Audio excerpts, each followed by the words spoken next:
Excuse me, okay? Yeah. Okay. All right. Good evening, everyone, and welcome to the regular meeting of the City Council of Universal City, Texas. It is Tuesday, October the 18th, 2022. I'll call this meeting to order now at 6:30 p.m. and call for a quorum check, please. Mayor Pro Tem Neville. Here. Councilmember Buck. Here. Councilmember Goolsby. Here. Councilmember Najarian. Here. Councilmember Shelby. Here. Councilmember Vaughan. Here. Quorum is present. We shall proceed. The invocation this evening will be given by Councilmember Buck, and I'll lead us in the pledges afterwards, so that everyone please stand.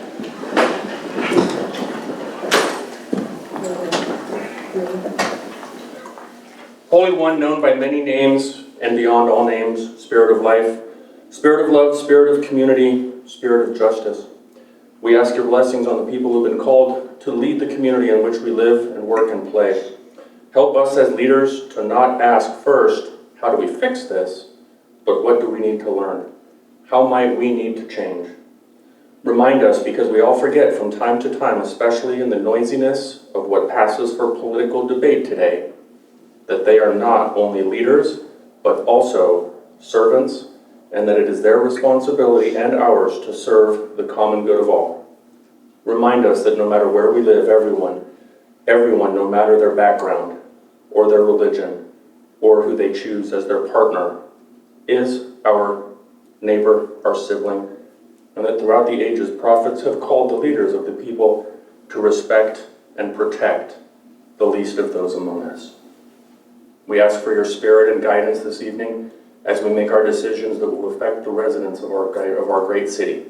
We ask this in your name, Holy Father. Amen. Amen. Amen.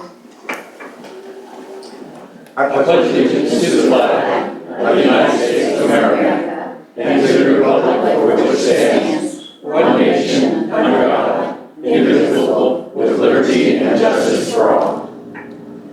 Under the Texas flag, I pledge allegiance to thee, Texas, one state, under God, one and indivisible.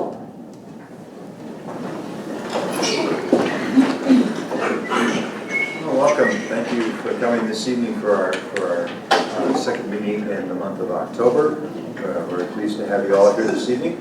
And our first order of business is actually an opportunity for one of our schools to make a presentation. So I would ask that our friends from Coronado Elementary, would you guys come on forward, and I will let you make the presentation. I'll come down here with you, but I'll let you make that presentation. So come on up.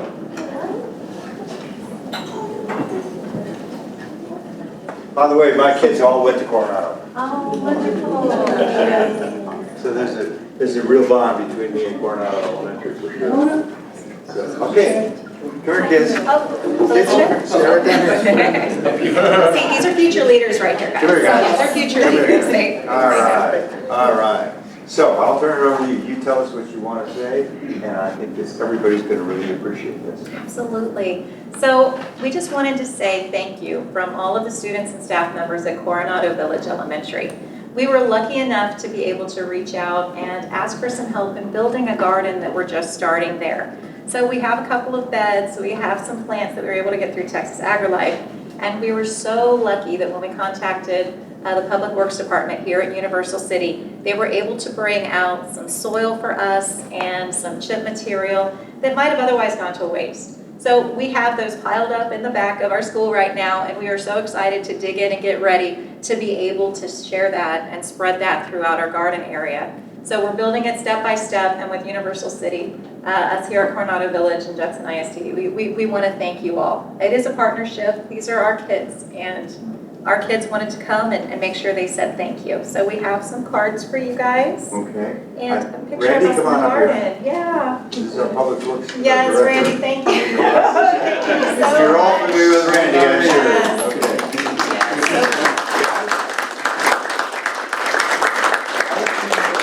Presentations to Mr. Randy.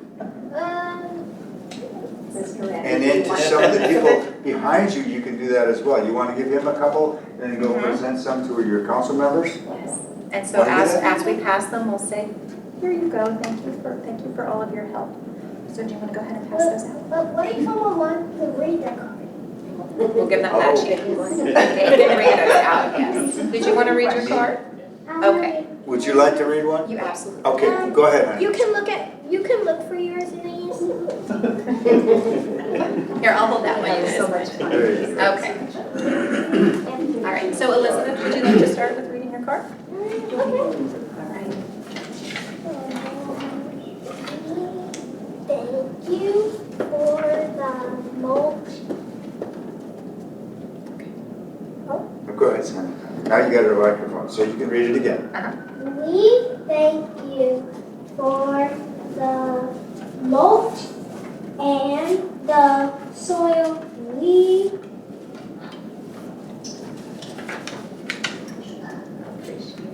appreciate it so much. What part? It. That's Elizabeth Warner. Thank you, Elizabeth.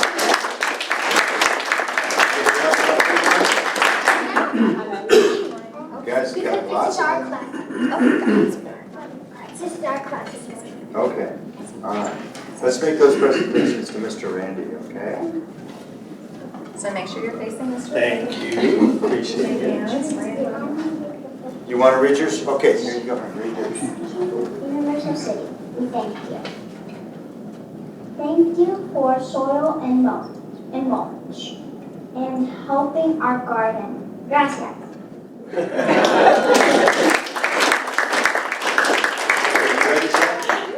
Okay, here we go. Universal City, thank you. That's it. For the soil. That's it. All right. Go Wonderful. ahead and give them to Mr. Guys, Randy. thank you very much. Give those to Mr. Randy. He'll share those with the folks in the Public Works Department. And we thank you for coming by this evening. As I said, I have a very warm spot in my heart because my kids all went to That's wonderful. elementary. And, Years and years ago, but great, wonderful school, wonderful school. we appreciate And it. great PTA, great faculty, and fantastic students. Yeah. So congratulations, guys, and keep it up, okay? Yay, thank you so much. I just want to My pleasure. Is your principal of the school? Thank you guys all very much. Here you go, pal. Go to Fiber? All right. Thank you. Thank you. And Randy, I'm telling you, man needs a raise. Oh, we're done with budget season now. Couple meetings too late.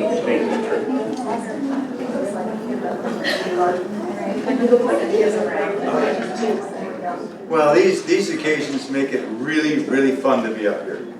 And I think all of us on council really appreciate the fact that our Public Works Department and other staffers have really done such a yeoman's job in helping to make things better in our community. And Coronado Elementary School certainly is an example of that cooperation. So thank you very much for all the kids coming and everybody on the faculty for being here. And those of you in the Jefferson School District, thank you very much. We really appreciate the partnership we have with all of you.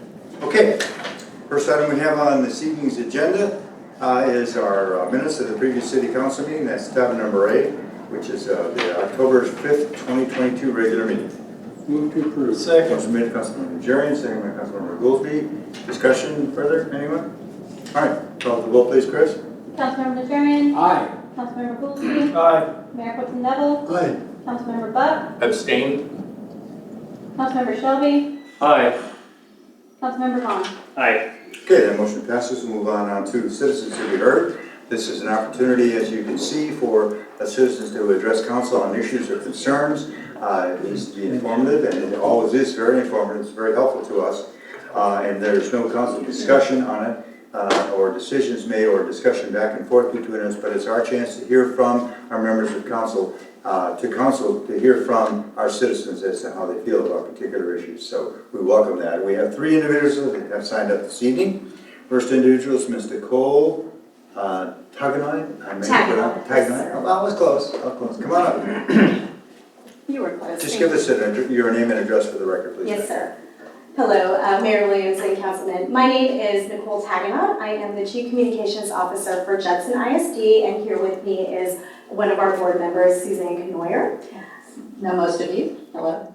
So I'm not going to be as articulate as our students were sharing information with you. They were really great. But I did want to come this evening just to share a little bit of information with you about our upcoming bond election that is going to be on our November ballot. We do have two proposals. Proposition A is focused on safety and security district-wide. So we are including measures for response, for prevention, as well as technology upgrades to support those enhancements and expansions to make sure that all of those security upgrades are supported within our district. Every school will be impacted by our safety and security measures in this bond, to include the schools that are here in Universal City, Coronado Village, Olympia, Salinas, and Kitty Hawk. Some of those specifics would include things like perimeter fencing, increased security cameras, access control, automatic lockdown capability, and also security vestibules in schools that don't necessarily have them. We also have Proposition B, which would fund the building of 2 new schools in the northern end of our district, a new elementary school that would be located on some property that we own near Lookout Road, and then also a new middle school, which would be located near Wortham Oaks. These 2 schools are meant to relieve overcrowding in our elementaries in the Northern District and also Kitty Hawk. In this proposition, we also are proposing to purchase new buses, about 30 new buses to replace aging fleet, but also to add to our existing fleet of buses. This would allow us to also create more routes, which would greatly reduce travel time when we're transporting kids from school to school. We do have a tax rate increase of a penny included in this bond proposal. So that would be about $15 a year for a house valued at $150,000. However, there is no tax rate impact on senior citizens who have filed and received their over 65 homestead exemption. Nothing will be affected over their frozen rate. I am District 1 representative, and I represent the Live Oak, Universal City, Selma, and Points North area. So I'm the person for you guys to contact when you have questions or concerns. What Dr. Taganov did not point out, though, is that there is a 1 cent increase in the tax rate for this particular bond proposal, but we just reduced the tax rate for Judson ISD by 5 cents in September. So there's an overall net 4 cent decrease should this pass. I'll be around after the meeting in case anybody has any questions or wants to share any information, and thank you for considering this. Good. Thank you so Thanks much. very much. Appreciate you guys coming by tonight. Thank you very much. Okay, next individual this evening is Rachel Ramirez. Well, that was me, but we. Oh, that was you? Well, Rachel, we've already talked to you. Yeah. Okay, good. Okay, all right. And then the third individual signed this evening is Mr. Bernie Rubal. Yeah. Thank you, Mr. Mayor, council members. 2 items to request clarification tonight. One concerns the $30 million bond issue. It was a statement by one of the council members that that the bond issuance, if passed, would lock down the interest rate. Now, the impression was it was locked down at what it is effectively today, or as soon as essentially it passes. I don't think that that's exactly right. I think the rate is fixed at the time of issuance. So if you have a $30 million bond and you spread it over 20 years, essentially, I believe the fixed rate is associated with the time of issuance. Now, I could be wrong there, and I should just request clarification on that. And number 2 is a request clarification from actually the finance officer. Essentially, it took an open records request, not just a request to the finance officer, to try to clarify 2 points, points of several that I made. She did respond to some. And first of all, I remind the city officers and council that on the official audits, there's a statement that reads, the financial report is designed to provide our citizens, customers, investors, and creditors with a general overview of the city's finances.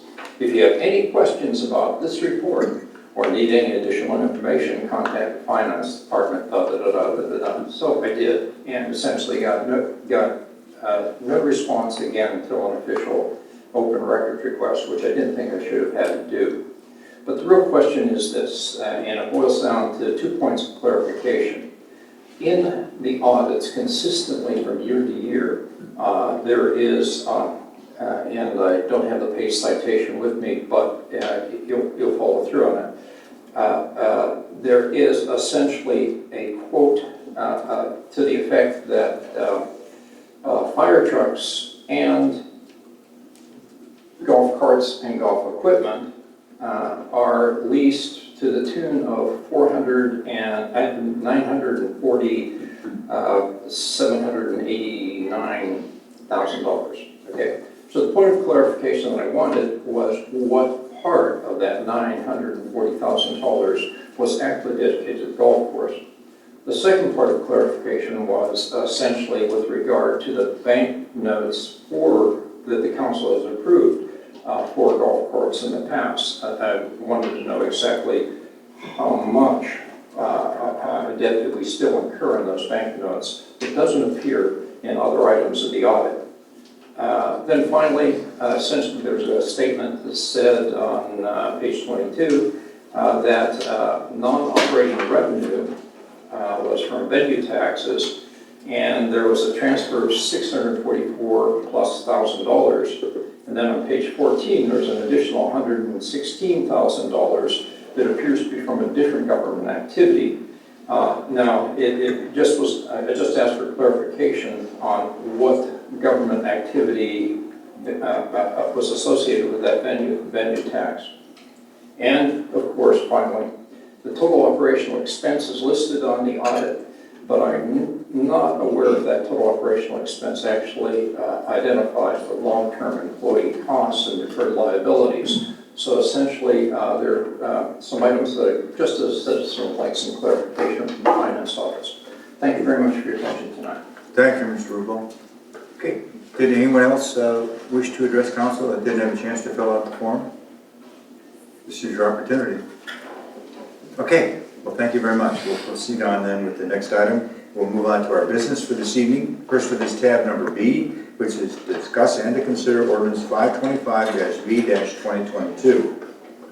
It's an ordinance of the City Council of University City, Texas, revising 525-U-2021, Schedule A, base rates, as provided in Section 2-3-9, modification of rates, providing for severability, and providing for an effective date. This is our first reading on this particular item. So, Ms. Turner, I'll turn it over to you now. Thank you, Mayor. As you know, in our waste management contracts for the city, that it does provide in there for an annual CPI adjustment, which we changed it in this contract. It's actually a combination of the CPI and the fuel adjustment. So Waste Management has submitted that documentation to the city. And what I'm requesting that we do is that we revise Schedule A to reflect that change, because a lot of times people will go out and look at this on Muni Code, and I want to make sure that we get the proper documentation in place. Are we on the right?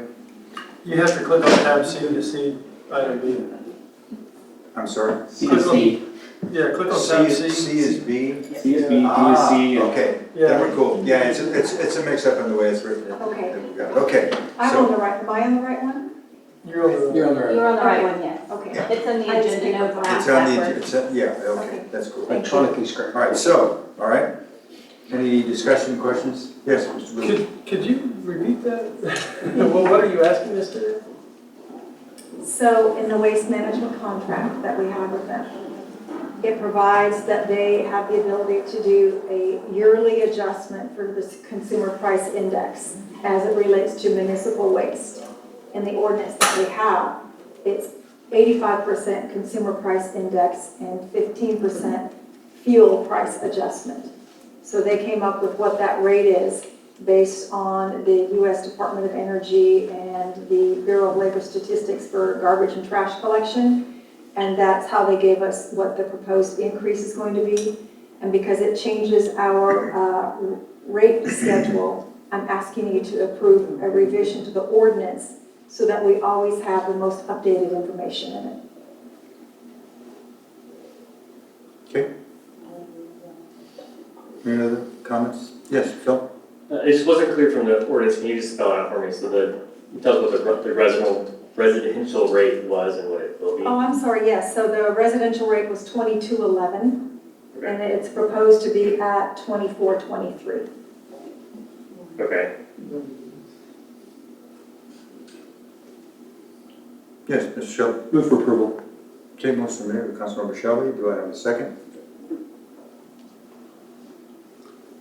Second. Second from Councilmember Goolsby. Yes, discussion, Mr. Najarian. Yeah, thank you. I'm just, reading the letter they have here, talking about, and the numbers that Patrick here is the Bureau of Land, Labor Statistics, Garbage and Trash Collection Index increased by 23.61%. After current agreement speaks on natural gas within Texas increased by 2.92%. So bottom line, are they asking for this increase that's on their letter of 9.66? It's a 9.66% increase. And what Mr. Vaughan was asking, what is the difference from 2020 to the current? The 2020 residential rate that he asked for was $22.11, and that takes it to $24.23. 22 to 24 is what you're saying. From 22 to 24, is that?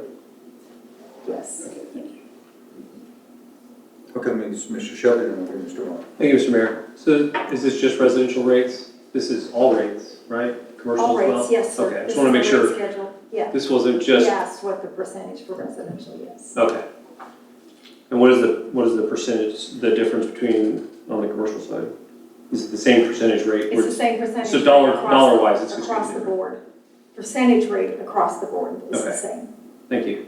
Thank you, Mr. Mayor. Okay, Mr. Vaughan. And this is set out in the contract, right? It's not subjective where we can argue It with is not their subjective, CPI which is why they have adjustment. to provide us with where they got their data. It's the same data they provide every year. The difference is the fuel adjustment is new. It used to be just 100% of the CPI for trash and garbage collection, but we changed it in the last contract to be a portion of it from the CPI, which I guess were a good thing we did since it went up 23.61%, and then a portion of it for the fuel adjustment. Okay, Mr. So on the fuel adjustment, so when gas does come down, again, they'll adjust it back? So, well, it went down, but will it go back up? That's the question, right? Well, So we typically do this in September of every year. So it's whatever happens in September. Okay. Because typically fuel prices go up more in the summer because of travel, and it comes down in September because everybody stopped traveling. But just kind of a rhetorical question, but thank you. Okay, any other discussion? We really can't say no, can we? No, sir, you already agreed to it in the contract. This is just to make sure that our ordinance is always up to date.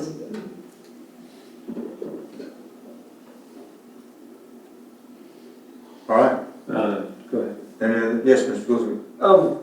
I know that like when we get this from the gas company, I believe, and it always goes back to we send. Oh, you're talking, no, that is Centex, CenterPoint Energy, because they are regulated by the Railroad Commission. Because they're regulated by the. Yes.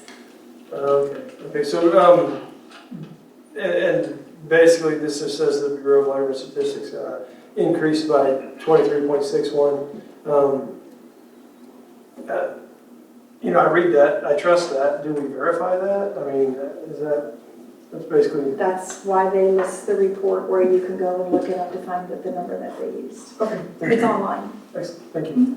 Okay, any other discussion? All right, call for the vote then, please, Chris. Councilmember Shelby. Aye. Councilmember Goolsby. Aye. Mayor Pro Tem Neville. Aye. Councilmember Buck. Aye. Councilmember Najarian. Aye. Councilmember Vaughan. Aye. Okay, that motion passes. Move on to tab number C, discuss and to consider ordinance 532-C-2022. It's an ordinance amending ordinance 532-B-2018 and revising certain sections and paragraphs of chapter 3-6 codified accordingly to remove the requirement and associated fees for an annual residential alarm permit provided providing severability and setting an effective date. First reading, ma'am. So it used to be at one time that people had alarm permits and they weren't necessarily monitored by an alarm company who called in, to the 911 services.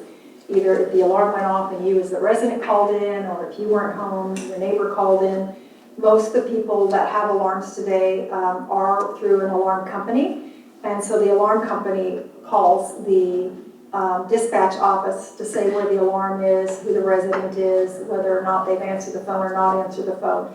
So based on that, we thought it was prudent to take the burden off of the residential taxpayers and making them file that annual alarm certificate and having to pay the $15 fee to process it. So the one for the commercial still stands in place because even though some of them have an alarm company, the tenant who's in there, we may not have their information, but we will certainly have the information for the building owner or vice versa at the police department, because when somebody files for a certificate of occupancy, a copy of that goes over to the police department and they can know by address who the occupant is and who the owner is, and then they can call them. So again, it's mostly just to remove the burden of having to fill out that annual permit fee. And then, if they're late, having to pay the $25 or $50 late fee.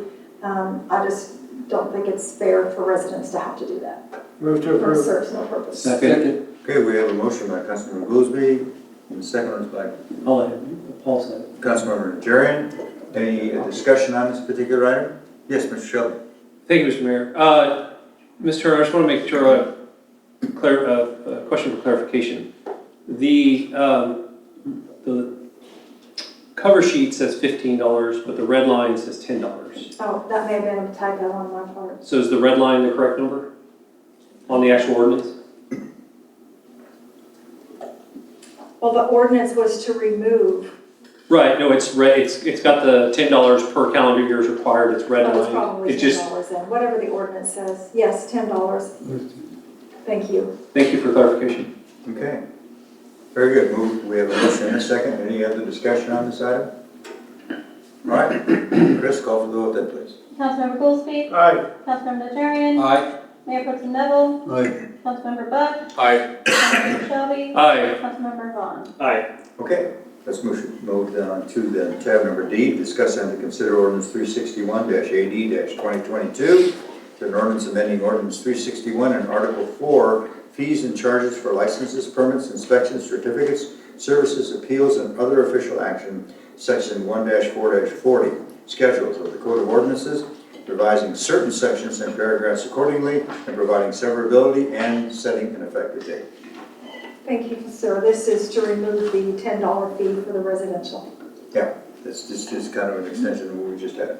Or I'll get entertain a motion and take Move to discussion. approve. Second. Motion made by Councilmember Buck, second Mayor Pro Tem Neville. Discussion further, anybody?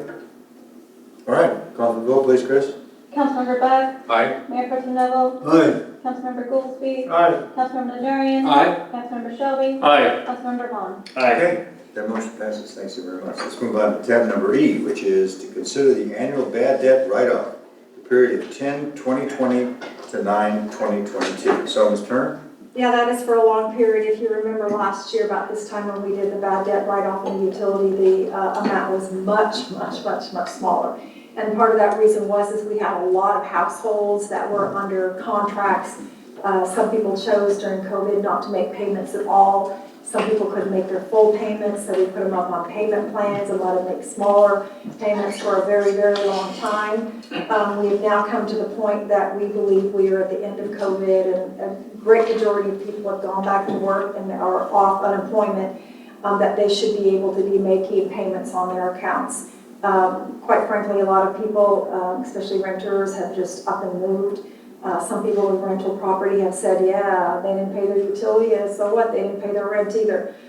So we've tried to collect in all the areas that we can. We will still try to collect on these accounts moving forward. But in that time period that you have on your calendar, we do have 438 accounts that are more than 4 months past due and have been deemed uncollectible at this time. And so in order to get our books cleared up for the audit, we are asking for a debt write-off of $123,090.81. And just so everybody knows that we can't place liens on property for utilities. We can't use a debt collector to go after somebody for utilities. That's not allowed either. We did petition the governor to allow us to use Linebarger to do some calls and debt collection for us, and the governor has not fulfilled our request at this time. So what we do as a staff, we pick a Friday afternoon and we call as many people as we can to see if we can find them. We prefer to use a debt collector because they can do skip tracing. If you move from one address to the next or to the next, they can follow you, but we don't have that capability. So what we have before you is the $123,000+. All right, let me entertain a motion. Move for Discussion.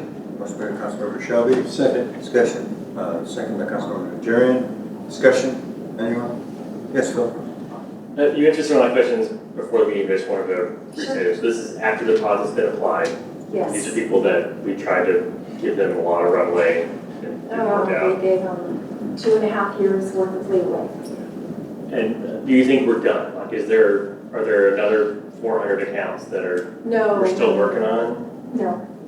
The majority of these people were on payment plans. And so we do not believe there's another 400. And then we changed our process as well. So thank you for asking the question. We do now, even on the newer people, because we have some every year, even with them when they get into that, just past that 2-month phase, because that's really when it's past due, is at the 2-month phase, we make a list and we start calling those people. And if we have to, we can set them up on a payment plan, but we'll probably be at this time, for better or worse, a little more speedy and or prudent in doing water disconnects so we don't have people 4, 5, 6 months behind, which of course we couldn't do during COVID.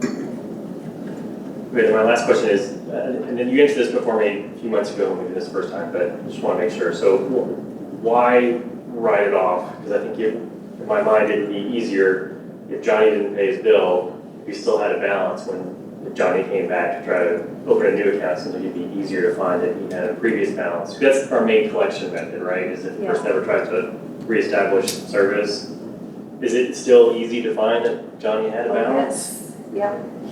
There are some people, I can type in their name and see that they lived at 6 different addresses in the city. And so, yes, if they come back and they open an account, we've already had a couple that have happened too. They've moved back into the city or they've moved somewhere else and they've opened an account and we're like going, you still owe us this. One of them has paid it off, which was nice. And so when they move back in or come back in or for whatever reason are have any business with the city through the utility department, we can certainly hit them up for the payment. Thank you, Mayor. Thank you. Mr. Shelby. Thank you, Mr. Mayor. Since that was my question, I'll kind of add this. When they come back and pay it off, if they come back and pay it off, how do we reconcile that? Because if we've written it off. Right, we've written it off. We receive it as, I don't remember the term, maybe Mr. Vaughan was collectible debt or something of that nature. It goes on the books and then it gets put in as revenue for the year which we collected the revenue into the utility department. You mean the year that we invoice for it? Or the year that we collected it? It's in their account. No, it's just an electronic thing. We just activate the account again, make the payment, and it goes through the 3 processes and then it shows as a credit to the utility account. Not from the year when it was closed, but from the year when we received the funds. Okay, thank you. Anybody else? Again, this is a rough time, obviously, that we all faced for quite a while. Many of our citizens directly got impacted, and this is an Well, opportunity. I figured out in this 24-month period that we collect approximately $20 million in revenue. So when you take the 20 million, the 1.3, and you divide it by the 20 million, it's less than 1/10 of 1%. But we still have an obligation to collect it if possible. Okay, any other discussion? All right, call for the vote, please, Chris. Councilmember Shelby. Aye. Councilmember Najarian. Aye. Mayor Pro Tem Neville. Aye. Councilmember Buck. Aye. Councilmember Goolsby. Aye. Councilmember Vaughan. Aye.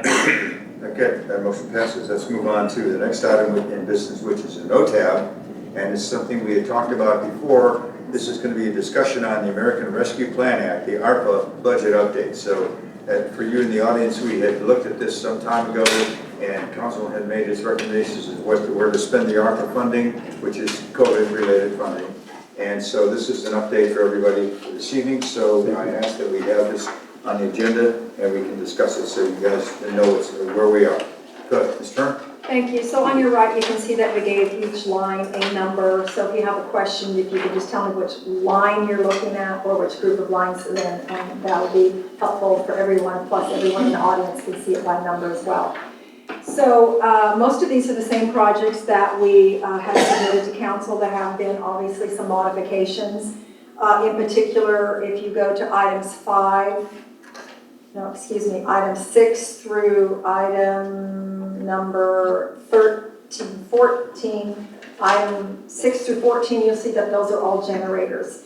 When we started on this project, we knew that there was going to be a huge push for generators, and we submitted our generator purchase order way ahead of time at a price code of $1.2 million. Now that we are nearing the time when we're going to start receiving the generators, the price has gone up significantly, $800,000. It's still our #1 priority to get the generators put in at all of the well sites and sewer locations and at all of the buildings that can be used as a warming, cooling shelter or whatever it happens to be. So that project is still moving forward. It has had a cost increase. And if you look in the column D, you see we have other optional projects. It is a probability that those optional projects will not come into play because those funding sources will be needed to make up the cost for the generators. And those were sewer line projects. The other items that are also related to protection of the critical infrastructure are number 15 through, who printed this out? 15 through 28.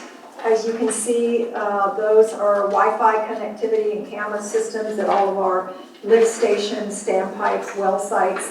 That is so we can do at them, which we do at all of our parks and our other facilities. We have cameras in place, and we can see at all times what activity is going on there. When we're talking about protecting critical infrastructure, I would say that our water and our sewer are our two main services that we provide. So we just started work on that project. I don't know if you issued the purchase order for that? Senate is complete. Civil crossing lift stations next, and then the other ones we have to apply.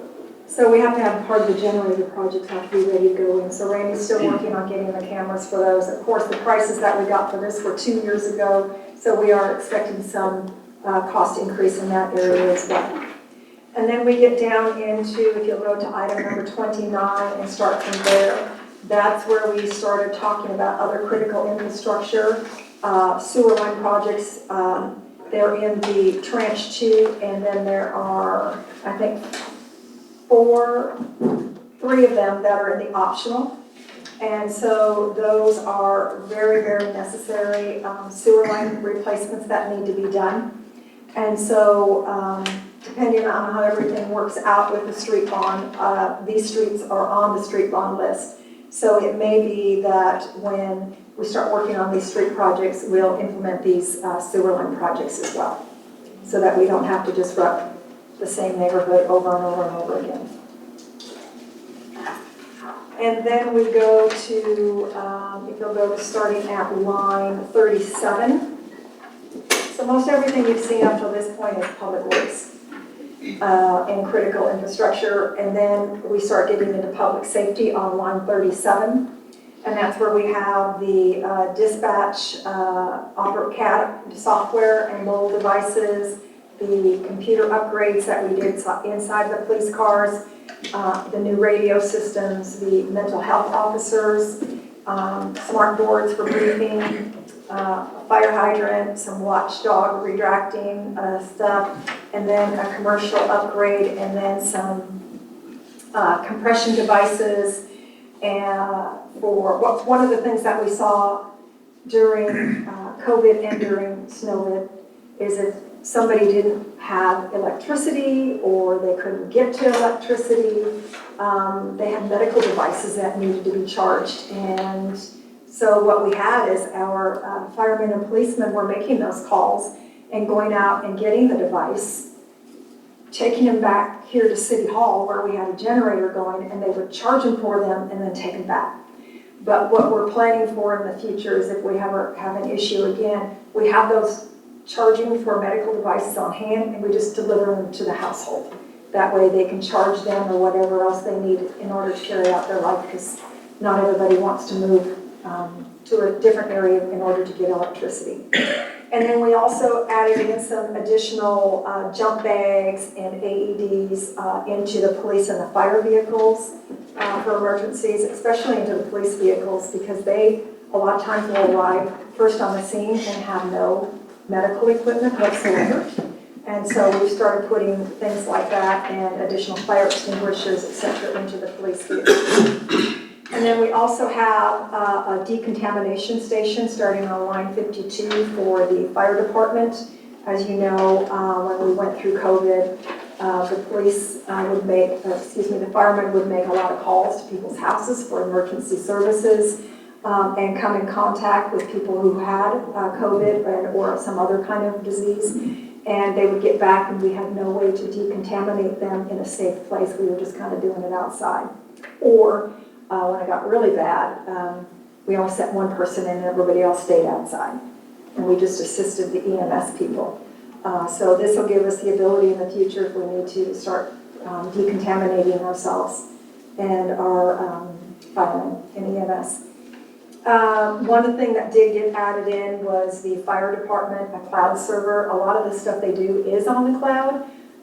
They are basically backing up to the admin server that we have here at City Hall, and there needs to be, for HIPAA standards, there needs to be some separation between us. So we are adding in a cloud server for them so that they have access to their data and no one else does.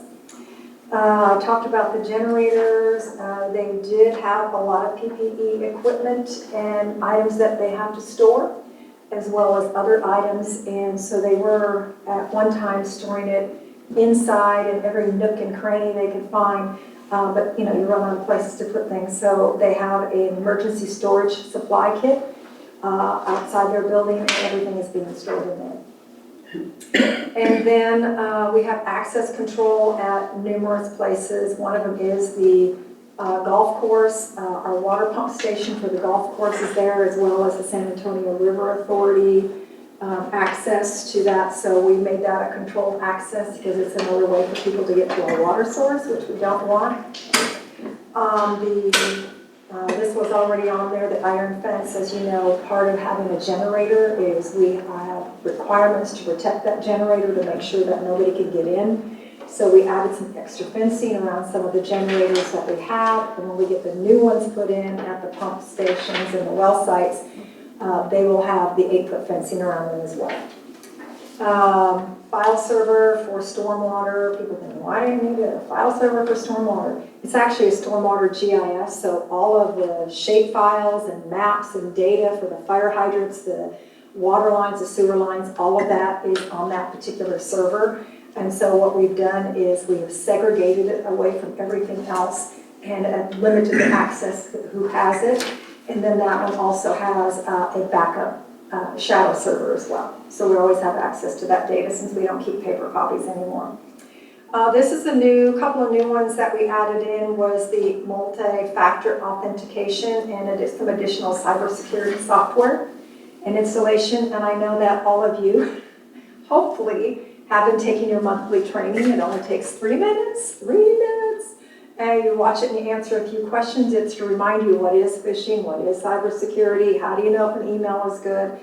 And we've actually had several cases where people have clicked on things, and with some of the software that we have in place, we have able to prevent viruses. We recently had one that got in that should not have. We haven't quite figured out how that one got in yet, but we also have software now in place that will, we have a mechanical backup system that looks for viruses and cybersecurity attacks. And then we also have a manual, in other words, a person doing that check as well. And so that did get added into our system. Then we did a lot of fire alarm and security access, in particular at the golf course and the library. They were two organizations that had the oldest systems. They had different vendors than the rest of our facilities. So since their contract was up and their equipment needed to be replaced under the contract that we had with Totalcom and Barcom, we added in the additional security cameras, and we upgraded the fire alarm system, and we updated the access control panels, which apparently are not working. I apologize, Mr. Buck. You were one of the ones that got a fob that didn't work, and you had your meeting outside. I apologize for that. So we're still working through some of the bugs on the access control. We know that the alarm systems work because we've had multiple alarm situations at each facility. And thank God for the police and fire for answering those calls. And then the other one that we added in was a storage for police and fire. They have some equipment which is considered highly volatile, whether it be oxygen or bullets or flares. And so we made them get them out of the buildings, and they are stored separately. And then the last thing which council approved was the traffic preemptive system. Mr. Neville had requested information on what it would cost to put in a fire annex down on Kitty Hawk Road area on the other side of 1604. And in lieu of doing that, we decided we would do a traffic preemption system. Now it says $800,000. That is the total cost for us, for shirts, shirts EMS, and for JBSA. We are only responsible for $400,000 of that. So we put the full amount in because we have to pay up front, and then they all reimburse us. And so that's everything where we stand today. So for you in the audience, what she's presenting is something council has already approved. The sadness of the pandemic allowed some phenomenal funding where has enabled us to do many of the things that we're going to be able to do now that we could have not afforded at all. So this has been an opportunity for us to take advantage of it, and I think staff has really worked hard at trying to maximize the monies that are available to us that we could use to help better the needs in our community. And this is what you've seen tonight is kind of a recapitulation of what we've already been presented with a couple of additions. So let me open it up. This is discussion only. There's no action. It's just discussion for everybody. Anybody has some specific comments, Mr. Vaughan? I'm curious, you said that we added, is that a council we, is that a staff we? Or? That was a staff we. We had some additional funding that council had given us to play with, so that in case when we went from tranche 1 to tranche 2, if the federal government changed the rules and regulations, we had something to play with. And then council left us some funding that was non-dedicated, I guess is the word you use for it, or unrestricted or non-restrictive, and that if we saw other little items that we could add along the way, we added those in. But we still stayed within the categories that council had given us.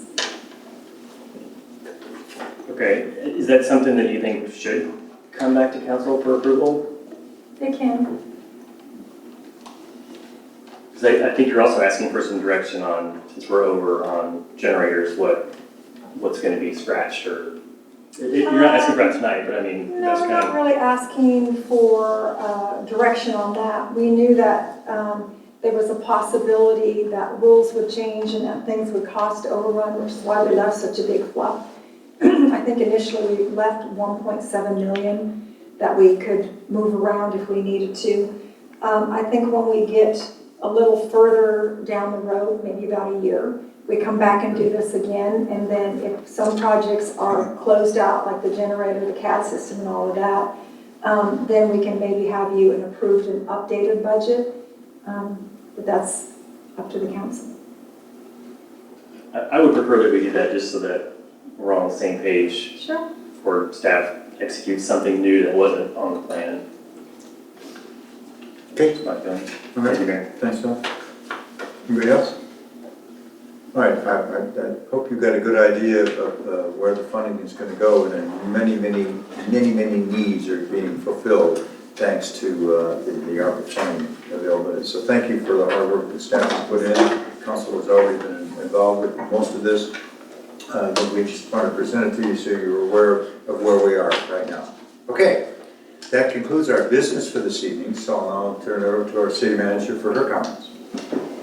I did have a couple reminding you that early voting is starting. Judson has their item on the ballot, as well as does the city of Universal City. And as you know, those go in alphabetical order. And so what comes after Universal City is at Windcrest, so we are almost at the end.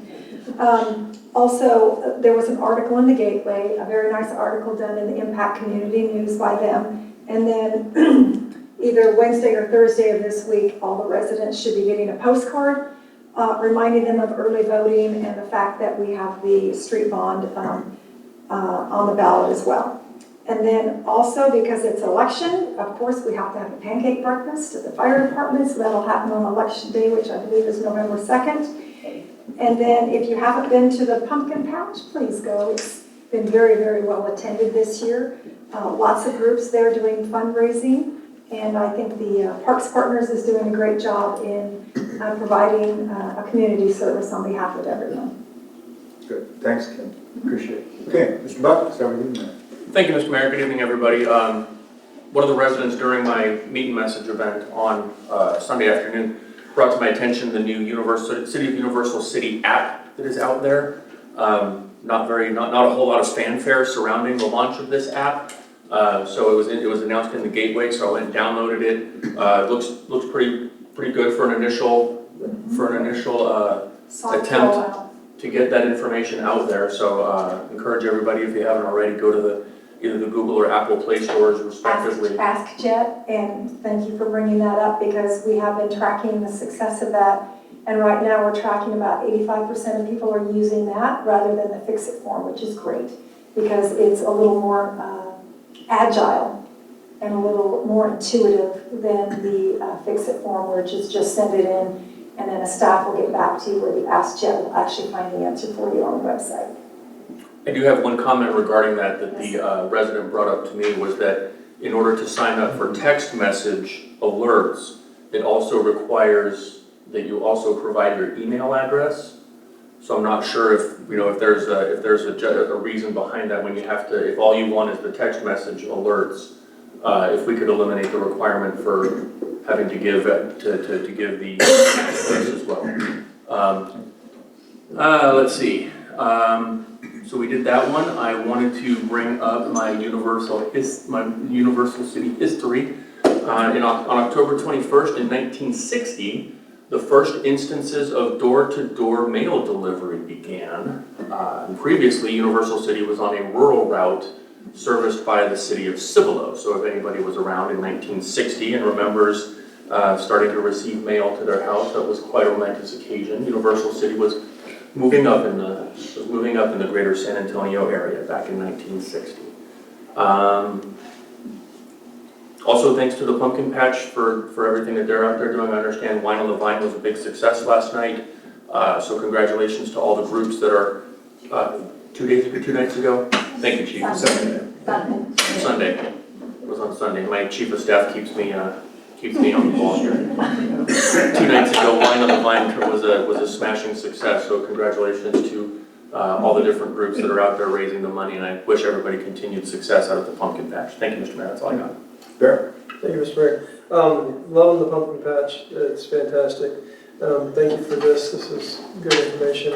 And like I said, Judson has a bond out there. If you have any questions, I know that the superintendent has been having lots of different meetings with people, like coffee with the superintendent, things like that, to help answer questions. And I know that Ms. Canoyer would love to answer any questions that you may have about it. To learn more about that bond, but the items that are out there are the safety and security, and the other one is the to help alleviate overcrowding, because overcrowding is is a real issue in the Judson district. And if you go on the websites, you can see the numbers of students at the schools on the northern end of the district are climbing and exceeding the design, what the buildings were designed for, which from what my understanding means that kids would start to be moved. It may constitute redistricting, busing of kids from one area to a so that we have room for kids on the northern end of the district here. So I'm curious about what that would entail if we don't see additional schools in the north end of the district. I have heard a story, and I don't know if this is accurate or not, but you may have children that live right next to Olympia that can't go to Olympia because of the redistricting.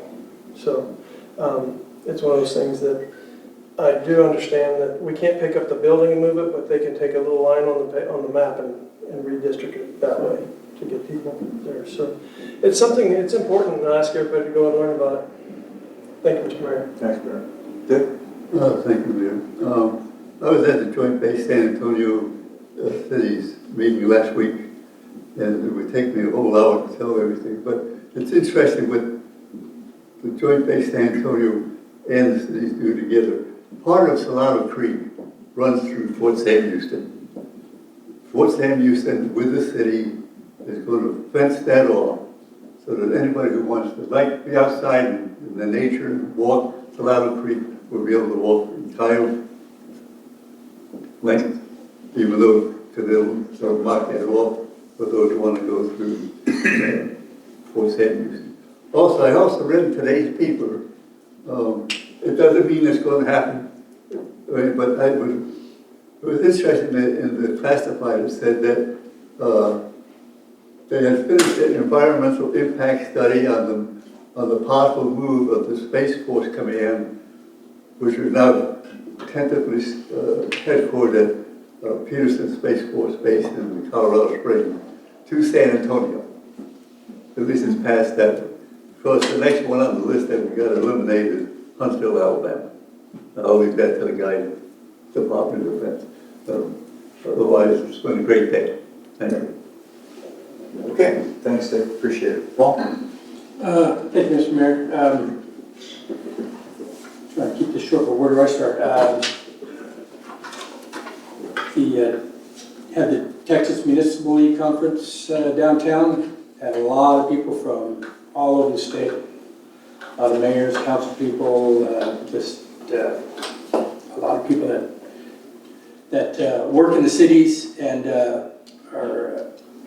have issues and like we do, and it's fun to get with them and talk to everybody from around us and people in Texas and cities that are about our size, and be able to say, hey, we've been, this problem, what have you done? Or they shoot it off of you, and just it's good to get with people from the state and see how they're doing versus how we're doing, and there's a lot of good lessons to be learned there too. Lots of it was a good time for 3 days.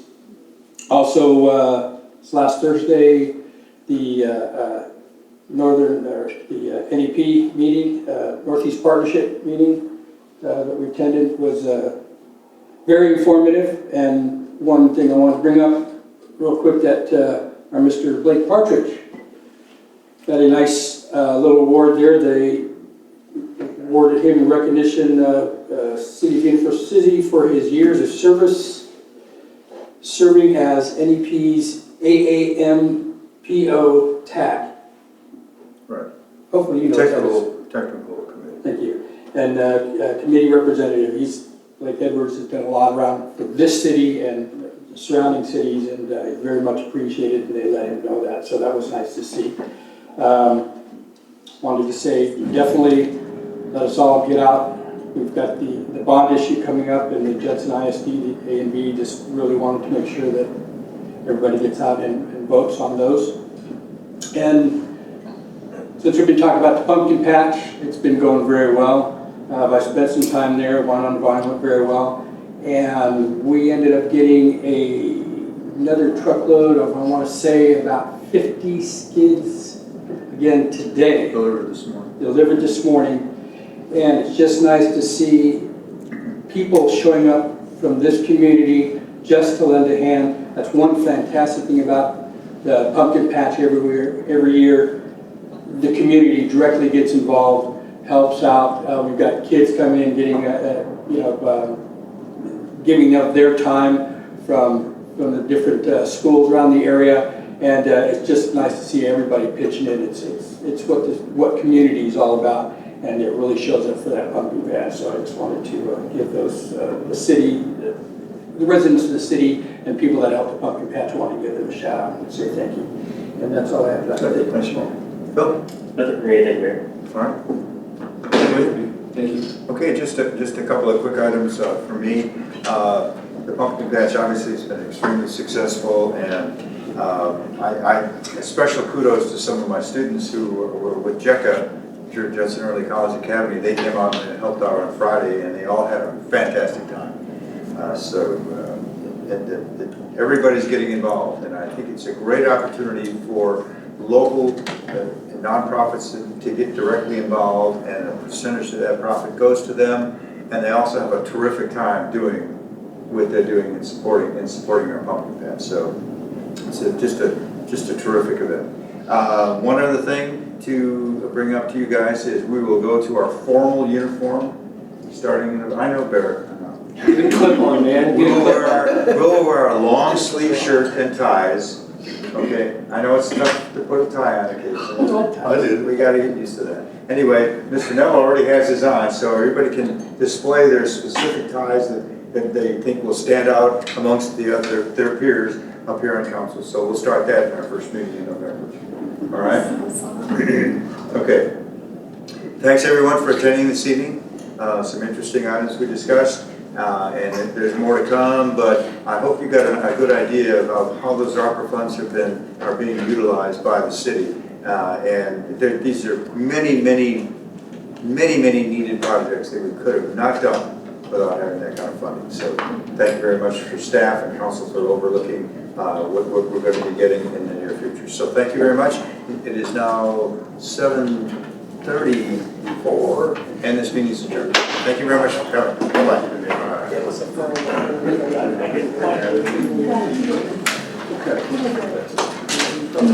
Got it.